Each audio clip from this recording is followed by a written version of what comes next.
Ballot paper से चुनाव कराने में आखिर बीजेपी भाग क्यों रही है और क्यों वो ईवीएम की मांग कर रही है। आखिर ईवीएम से बीजेपी का रिश्ता क्या है और बैलेट पेपर का वो कौन सा भूत है जिससे बीजेपी बाप बाप करती फिर रही है।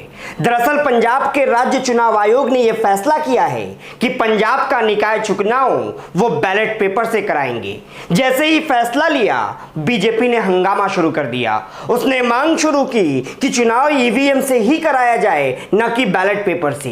बीजेपी के इस मांग के बाद लोग पूछ रहे हैं कि आखिर ईवीएम से बीजेपी का रिश्ता क्या कहलाता है। तो क्या है पूरा मामला, बताएंगे आपको इस वीडियो में, तो वीडियो को अंत तक जरूर देखिए। नमस्कार, आदाब, आप देख रहे हैं खबर अड्डा और मैं आपके साथ अंजर आफाक। चुनाव आयोग ने यह फैसला लिया है कि पंजाब का निकाय चुनाव ईवीएम से नहीं बल्कि बैलेट पेपर से कराया जाए। अब आप चौंक रहे होंगे कि चुनाव आयोग ने यह फैसला कैसे ले लिया।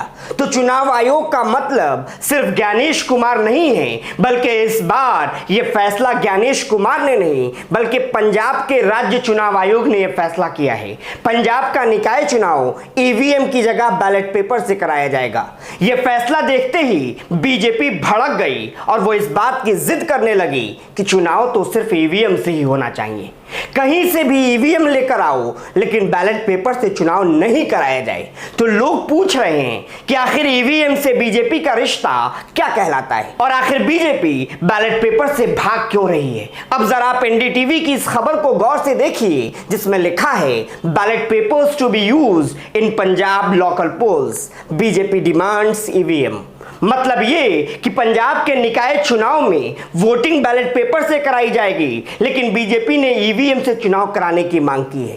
पंजाब बीजेपी के अध्यक्ष सुनील जाखड़ ने पंजाब के राज्य चुनाव आयोग से मुलाकात की है और उसने गुहार लगाई है कि पंजाब का निकाय चुनाव ईवीएम से कराया जाए। इस खबर को देखने के बाद अब आपके मन में कई तरह के सवाल आ रहे होंगे कि आखिर बीजेपी बैलेट पेपर से भाग क्यों रही है, क्यों बीजेपी ईवीएम से चुनाव कराना चाह रही है। क्या बीजेपी को इस बात का डर है कि अगर बैलेट पेपर से चुनाव हुआ तो उसकी हालत खराब हो जाएगी और फिर यह मांग पूरे देश में उठेगी कि चुनाव बैलेट पेपर से ही कराया जाए, क्योंकि ईवीएम पर सवाल हर बार उठाए और जिसने सबसे पहले यह सवाल उठाया वो कोई और नहीं बल्कि बीजेपी है। लेकिन अब उसी बीजेपी को ईवीएम से प्रेम हो गया है। आपको याद होगा 2024 के लोकसभा चुनाव में यूपी में अखिलेश यादव ने बहुत अच्छा प्रदर्शन किया और बीजेपी को अपने दम पर बहुमत हासिल करने से रोक लिया। लेकिन उसके बाद भी जब सदन में अखिलेश यादव खड़े हुए तो उन्होंने बिना लाग लपेट के यह कह दिया कि अगर यूपी की 80 लोकसभा सीटों में से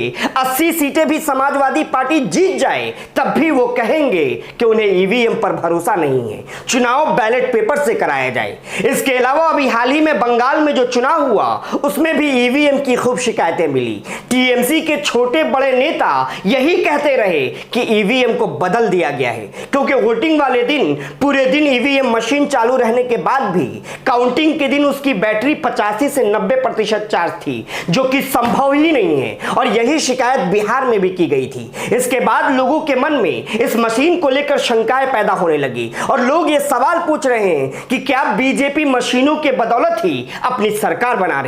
अभी यह सवाल पूछा ही जा रहा था, इसका जवाब देने के लिए कोई तैयार नहीं था और अब बीजेपी ने ईवीएम के लिए हंगामा कर दिया है। वो बैलेट पेपर से चुनाव कराने के लिए तैयार नहीं है। ऐसे में यह सवाल उठता है कि क्या बैलेट पेपर से बीजेपी डर गई है। क्या बीजेपी को इस बात का डर है कि कहीं पूरे देश में बैलेट पेपर से चुनाव कराने की मांग न शुरू हो जाए। यह बहुत बड़ा फैसला होगा, लेकिन यह फैसला ज्ञानेश कुमार जैसे लोग करे इसकी उम्मीद बिल्कुल भी नहीं है। और अभी सुप्रीम कोर्ट में चुनाव आयुक्तों के चयन प्रक्रिया पर सुनवाई जारी है। अगर सुप्रीम कोर्ट ने इस कमेटी को भंग कर दिया तो ज्ञानेश कुमार अपने आप मुख्य चुनाव आयुक्त के पद से मुक्त हो जाएंगे। मगर यह फैसला अब सुप्रीम कोर्ट को करना है। लेकिन जिस तरीके से पंजाब में बैलेट पेपर से चुनाव कराने का ऐलान किया गया तो उसने बीजेपी को डरा जरूर दिया है। तो पूरी वीडियो पर क्या है आपकी राय, हमें कमेंट कर जरूर बताएं। वीडियो पसंद आई हो तो इसे लाइक और शेयर करें और अगर अभी तक आपने खबर अड्डा को यूट्यूब पर सब्सक्राइब नहीं किया है तो इसे अभी कर लीजिए।